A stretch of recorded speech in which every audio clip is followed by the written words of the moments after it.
இந்த ரோகிணி சீக்கிரத்திலே இந்த மலேசியா தம்பதிகிட்ட மாட்டி ஜெயிலுக்கு போகணும்னு நீங்கள் நினைக்கிறீங்கன்னா அந்த வீடியோ லைக் பண்ணுங்கள், ஷேர் பண்ணுங்கள். சிறகடிக்க ஆசை அடுத்தது எப்படி போகுதுன்னு பார்ப்போம். முத்து மீனாட்ட சொல்கிறாங்க, மீனா வந்து நீ அருமையாக சமைக்கணும், இன்றைக்கி அந்த சாப்பாடு சாப்பிட்டுட்டு அந்த பெரியவங்க இதே மாதிரி சாப்பாடு நான் சாப்பிட்டதே இல்லை அப்படின்னு சொல்லணும், அந்தளவுக்கு நீ சமைக்கிற அப்படின்னு முத்து மீனாட்ட சொல்கிறாங்க. மீனா சமைக்க ஆரம்பிக்கிறாங்க. முத்து அந்த சைடு கூப்பிட கிளம்பிடுறாரு.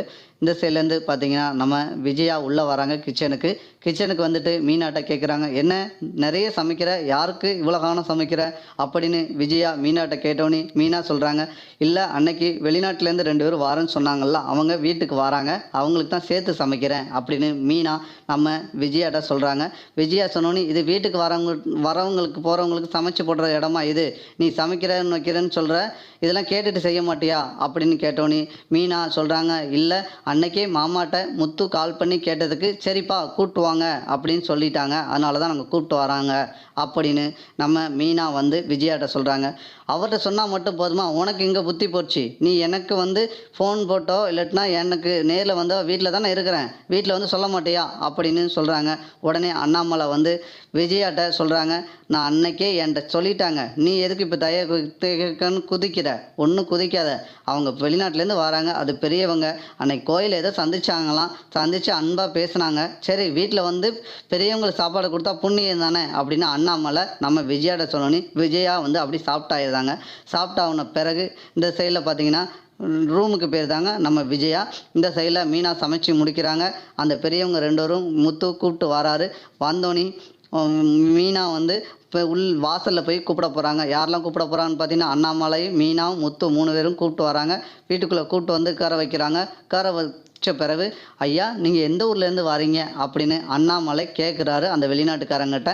கேட்டோன்னே நான் மலேசியாவிலேருந்து வரேன், மலேசியாவில் தான் எனக்கு வந்து என் பிஸ்னஸ்ஸு, என் குழந்தைகள் எல்லாருமே மலேசியாவில் தான் இருக்கிறாங்க அப்படின்னு கேட்டோன்னே, ஆமாம் என் மூத்த மருமகளுடைய அப்பாவை கூட ஜெயிலில் தான் மலேசியாவில் பிடிச்சி வச்சுருக்காங்க, என் சம்மந்தாரும் அங்கே தான் இருக்காங்க அப்படின்னு அண்ணாமலை சொல்கிறாரு.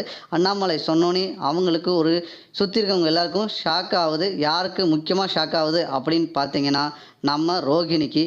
நம்ம இல்லாத அப்பாவை இருக்குன்னு சொல்லியிருக்கோம், இதில் போய் மாட்ட போகிறோமோன்னு ரோகிணிக்கு என்ன செய்ய போகிறோன்னு கதி கலங்குது. ரோகிணி இந்த விஷயத்தை கேட்டோன்னே மலேசியான்னு சொன்னோன்னே திரும்பி பார்க்காம பார்லம்மா வந்து ரூமுக்குள்ளே போய் அடைச்சி காந்துக்கிடுது. உடனே பார்த்தீங்கன்னா ரோகிணியை வந்து கூப்பிட போகிறாங்க விஜயா. என்ன இந்த பார்லம்மா வந்து வெளியே வரல அப்படின்னு நம்ம முத்து மீனா வந்துட்ட கேட்குறாங்க. அத்தை கூப்பிட போயிருக்காங்க அப்படின்னு மீனா சொல்கிறாங்க. சொன்னோன்னே மீனா வந்து சரி நீ சமைச்சு சாப்பாடெல்லாம் எடுத்து வை அப்படின்னு முத்து மீனாட்ட சொன்னோன்னே சாப்பாடெல்லாம் எடுத்து வைக்கிறாங்க. வச்ச பிறகு எல்லோரும் சாப்பிட போகிறாங்க. அருமையாக சாப்பிட்டு முடிக்கிறாங்க. சாப்பிட்டு முடித்த பிறகு பார்த்தீங்கன்னா இந்த விஜயா வந்து கேட்குறாங்க இந்த மலேசியாக்காரங்கிட்ட, மலேசியாவில் நீங்கள் எத்தனை வருஷமாக இருக்கீங்க? இல்லைப்பா நாங்கள் என் ஃபேமிலி நாங்கள்லாம் பல வருஷமாக நாங்கள் வளர்ந்தது பிறந்தது எல்லாமே அங்கே தான்.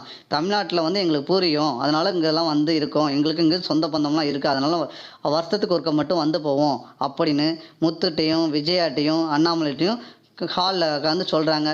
உடனே விஜயா வந்து எங்கள் ரோகிணி அவளும் பார்த்தீங்கன்னா அவங்க அப்பாவும் பார்த்தீங்கன்னா மலேசியாவில் தான் ஜெயிலில் இருக்காங்க, அப்போனா அவங்க மூத்த மருமகளை வர சொல்லுங்கள், அவங்க அப்பா எங்கே இருக்காங்க, ஜெயிலில் இருந்தாங்கன்னா வெளியே வைக்கிறதுக்கு எனக்கு ஜெயிலில் எனக்கு தெரிஞ்சவங்க இருக்காங்க, அவங்க மூலியமாக பேசி வெளியே கொண்டு வந்துடலாம் அப்படின்னு சொல்கிறாங்க. விஜயா உடனே பார்த்தீங்கன்னா நேராக போய் ரோகிணி ரூமில் போய் சவுண்டு விட்டு வெளியே இருந்து கதவை தட்டுறாங்க. உடனே ரோகிணி கதவை திறக்கிறாங்க. பேச முடியல, பல்லு வலிக்குது அப்படின்னு ஒரு குண்டை தூக்கி போடுறாங்க, என்னால் பேச முடியலன்னு சொல்லிட்டு வெளியே வராங்க. வந்தோடனே எனக்கு பல்லு வலிக்குது முடியலை அப்படின்னோடனே பல்லு வலி தாங்க முடியாமல் சுஜி கூப்பிட்டுட்டு நம்ம ரோகிணி ஹாஸ்பிட்டலுக்கு கிளம்பியிருந்தாங்க. இந்த சைடில் இதை கேட்டோன்னே மீனாவுக்கு பார்த்திங்கன்னா சந்தேகம் வந்துடுது, நம்ம முத்துக்கும் சந்தேகம் வந்துடுது. இவங்க பொய் தான் சொல்கிறாங்க, நம்ம மலேசியாவிலேருந்து ஆளை கூப்பிட்டு வந்திருக்கோன்னு சொன்னோன்னே இந்த பார்லம்மா பல்லு வலிக்குதுன்னு இது வரைக்கும் பல்லு நல்லா தான் இருந்தது, பொய்யை சொல்லிவிட்டு ஹாஸ்பிட்டலுக்கு கிளம்பி போயிடுச்சு. ஆனால் அந்த ரோகிணியை வந்து எப்படியா கண்டுபிடிச்சே ஆகணும் அப்படின்னு முத்து மீனாட்ட சொல்கிறாங்க. அடுத்த எபிசோடு இப்படி தான் நண்பர்களை போது. இந்த வீடியோ பிடிச்சிருந்தால் லைக் பண்ணுங்கள், ஷேர் பண்ணுங்கள்.